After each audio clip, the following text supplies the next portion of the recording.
Last week, we looked at monuments from around the world. Today, we're going to meet some contemporary artists who create monuments as a part of their practice. Let's take a look at 3 artists who create monuments that honor everyday people.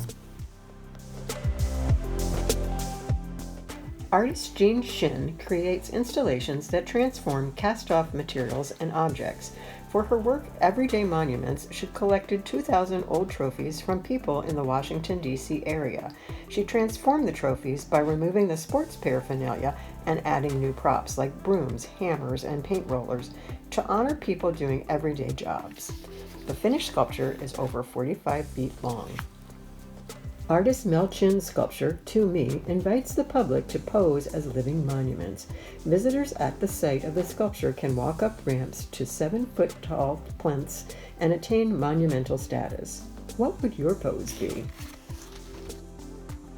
Alberto Aguilar collects objects in people's homes to construct his sculptures. He uses the objects to create meaning about the people who own them. He calls his works domestic monuments. Domestic means things having to do with home life. Domestic objects can be anything found in our homes.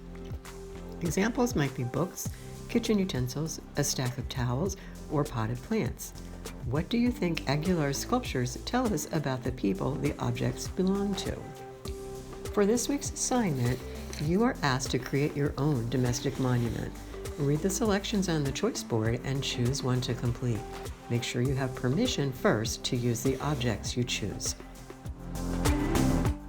Here's my example of a domestic monument. I built it for my husband, Steve. He loves to play the piano, so I started with his favorite sheet music on the bottom. Then I added the stack of books he's currently reading. He's great at building things, so I put in his work gloves and a pair of clamps. Steve has a real sweet tooth, and that's represented by the bag of sugar. Finally, he enjoys bird watching, so I topped off the monument with a pair of binoculars.